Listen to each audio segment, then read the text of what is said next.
If you've ever been in a spot where you need storage that's both ridiculously fast and super resilient, then you are in the right place. Today, we're going to dive deep into mastering RAID 10 in Linux. We'll cover everything from the initial setup all the way to recovering from a disk failure. Let's get into it.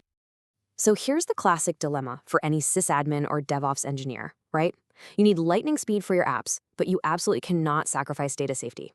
I mean, if a disk dies, losing data is just not an option. So how do you get the best of both worlds? Well, the answer we're going to explore today is RAID 10. Okay, before we start building anything, we really need to get our heads around what RAID 10 actually is. The name itself, sometimes you'll see it written as RAID 1 plus 0, it gives you a massive clue about how this whole thing works.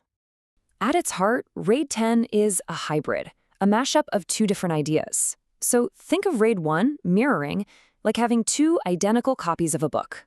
If you lose one, no problem, you've got a perfect backup. That's your safety net. Now, think of RAID 0 striping as tearing that book apart and spreading the pages across a bunch of binders so you can read multiple pages at once. That's your speed. So when you look at them separately, you can see the trade-offs, right? RAID 1 gives you that fantastic data safety, but writing everything twice can definitely slow things down. And on the flip side, RAID 0 is crazy fast, but if even one of those disks fails, poof, all your data's gone. So yeah, neither one is the perfect solution by itself. And this is where the magic really happens with RAID 10. It takes those two concepts and combines them brilliantly. First, it creates mirrored pairs of disks for safety. That's the RAID 1 part. And then it stripes your data across those pairs for speed. That's the RAID 0 part. You literally get the best of both, the bulletproof redundancy of mirroring with the awesome performance of striping. All right, theory time is over. Let's get our hands dirty, put on our sysadmin hats, and actually build one of these arrays from scratch. We're going to walk through this step by step, just like you do it on a real server. So here's our game plan. It's a really simple four-step process. First, we'll get our disks ready. Then we'll use the MDADM tool, that's our magic wand for this, to create the array. After that, we need to put a file system on it so the OS can understand it. And finally, we'll mount it and make it ready to use. First things first, you can't build anything without the parts. For RAID 10, you need a minimum of 4 disks. We'll use a tool like fdisk to create a partition on each one. Now the key here is setting the partition type to FD. That just stands for Linux RAID Auto Detect, and it's basically a flag telling the system, hey, this chunk of disk is special. It's going to be part of a RAID array. And now for the main event. We're going to use the MDADM command. This is the utility for software RAID in Linux. We tell it to create a new device, we'll call it /dev/md0, specify level 10, tell it we're using 4 disks, and then we just list out the 4 partitions we just made. In one single command, MDADM takes those 4 separate physical things and blends them into one single powerful logical drive. Of course, we have to check our work, right? The /proc/mdstat file is like a live dashboard for our RAID arrays, and that UUU status, that is exactly what you want to see. Each U means a disk is up and running, so 4 U's means we have a perfectly healthy 4-disk array ready to go. So our array exists, but the operating system doesn't know how to store files on it yet. That's the last step. We format it with a standard file system like ext4 using mkfs.ext4. Then we make a directory, mount our array to it, and boom, just like that, you've got a /RAID 10 folder ready for your databases, your VMs, whatever you want to throw at it. Okay, so our array is built, it's fast, it's ready. But let's be real. The whole point of RAID 10 is resilience. So what happens when things go wrong? Let's break it on purpose and see how it holds up. We can actually use MDADM again, but this time we use the fail flag to tell the array, hey, this disk just went bad. We're going to simulate pulling the plug on dev SDB1. And honestly, this is a great way to test your recovery plan before a real emergency happens. So what does our live dashboard say now? Let's check /proc/mdstat again, and look at that, U_U. See that little underscore? That's our failed disk.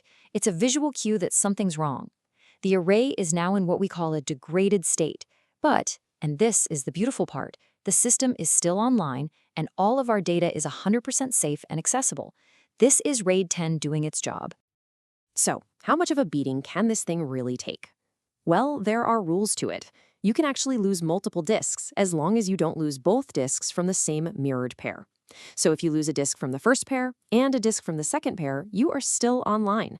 But If you lose a disk and its direct mirror partner, that's it. That's a fatal failure. We've seen it survive a hit. Now let's fix it. Restoring a degraded array is just as important as building it, and you'll see with RAID 10, it's actually remarkably quick. And the recovery plan is just as simple as this setup was. We're going to formally remove the failed disk from the array, prep its replacement, add that new disk in, and then just sit back and watch the array heal itself. The commands are super simple. We use mdadm with a -r to remove the faulty disk. Then, after we physically swapped in a new drive and partitioned it, we use the -a flag to add the replacement. The second you do that, the rebuild process kicks off all by itself. And this right here is a huge advantage of RAID 10. The rebuild is so fast. And why is that? Because it only needs to copy the data from its surviving mirror twin. It doesn't have to do all these complex calculations like RAID 5 or RAID 6. You can literally watch the progress in proc mdstat, and before you know it, you'll be right back to that beautiful, healthy UUU status. Okay, you now know how to build, break, and fix a RAID 10 array. So to wrap things up, let's put together a quick little cheat sheet and go over some absolutely critical tips for using this stuff in the real world. Here are the most important commands we've used today, all in one spot. This is a great little reference for your day-to-day RAID management.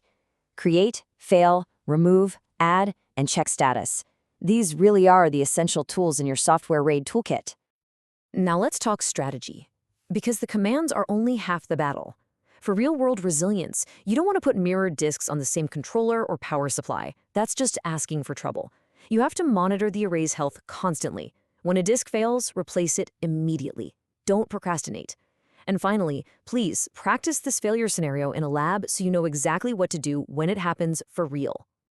It really all comes down to this one idea. The whole philosophy of RAID 10 is about that perfect marriage of speed and resilience. To make it work, you have to be smart about avoiding those single points of failure, and you have to be on top of your maintenance. If you follow those rules, it is the perfect choice for your most demanding, I/O-intensive applications. And that pretty much wraps it up. We've gone all the way from theory to a fully functioning, battle-tested RAID array. So I'll just leave you with this question to chew on. Now that you know how to build this thing, what's the first critical service, the first high-performance database or VM host that you're going to build on this powerful new foundation? Thanks so much for joining me.